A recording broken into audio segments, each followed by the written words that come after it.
LeWeb'13 Paris Konferansı'nın ikinci günündeyiz. Burada önemli şahsiyetlerle, bilinen kişilerle de söyleşilerimize devam ediyoruz. Forrester Research firmasını bilirsiniz. Başkan yardımcısı, baş analisti Thomas Husson'la birlikteyiz. Hello Mr. Husson, thanks a lot for joining us. Thanks for having me. So we are here all together here at LeWeb conference, and this year it's the main theme is the next 10 years. And Forrester Research, as yourself, is a sort of fountain of information. Can you elaborate a bit on the next 10 years from your own perspective?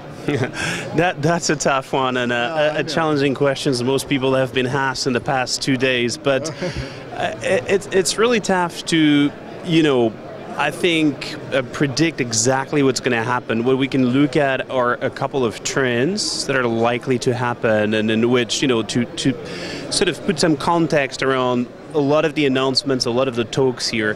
I think one of the first drivers of new offerings, new business model to come is this notion of connected devices and objects.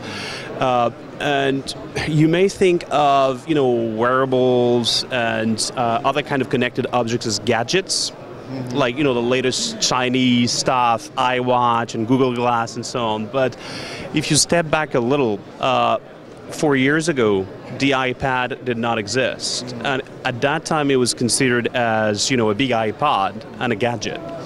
4 years later, people have a different perspective on this, because at the end of the day, it's not just about the devices.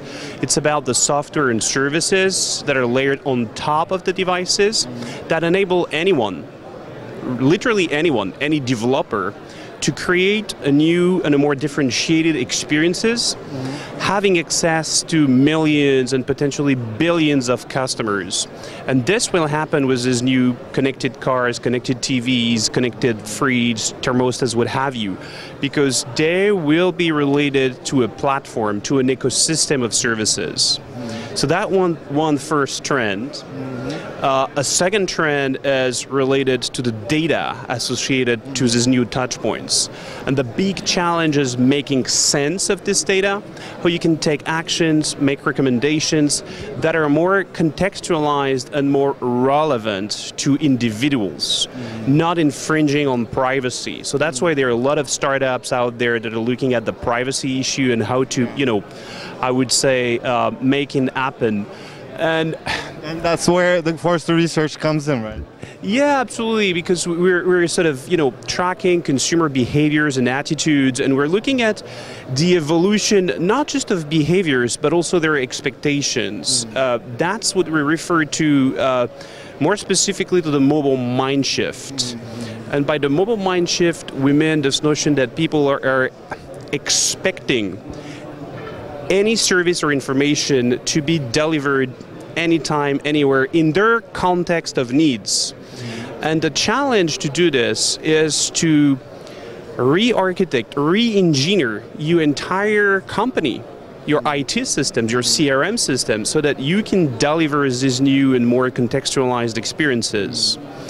And when we look across the world, so we've created an index to look at the extent to which consumers in different countries had shifted. And it's quite amazing to see that Turkey in particular is way above the average when it comes to other, when we compare it to other European countries. And that's... in terms of adoption? Not just in terms of adoption, but in terms of the shift in expectations. The fact that people are expecting services to be available on their mobile devices.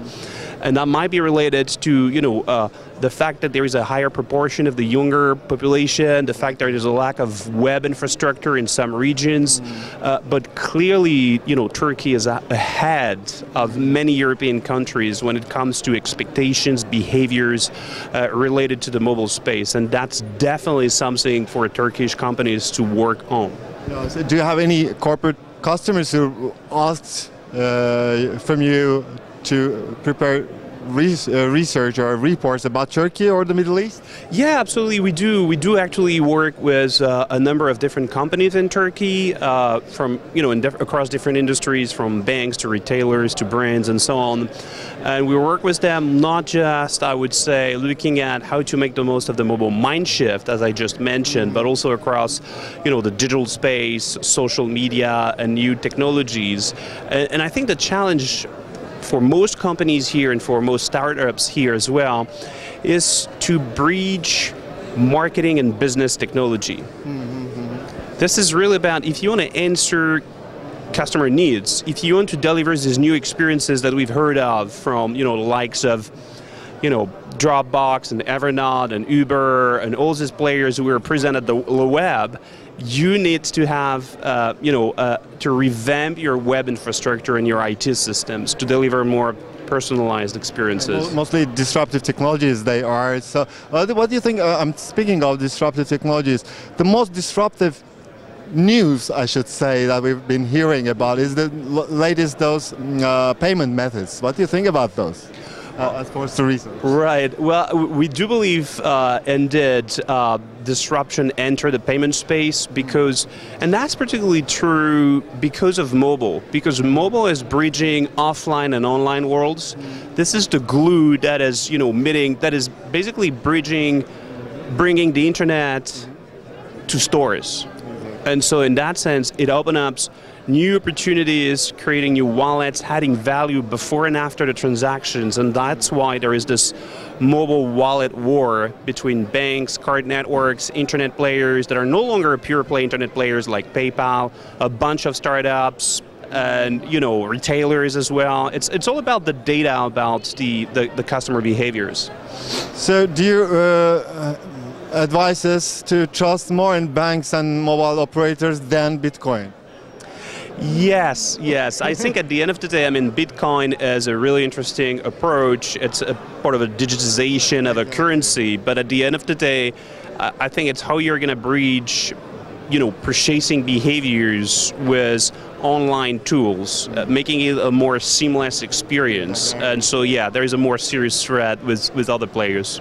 Okay, that was really an enlightening interview. Thanks a lot, sir. Hope to see you someday in Turkey. Thank you. Yeah, I'd be really happy. And actually, we'll be there in March this year, so we'd be more than happy to meet you again at that time. Really? Maybe we can see you next September in LeWeb'13 Summit. Yeah, absolutely. I'd be happy to. Thanks a lot again. Thank you. Thank you very much.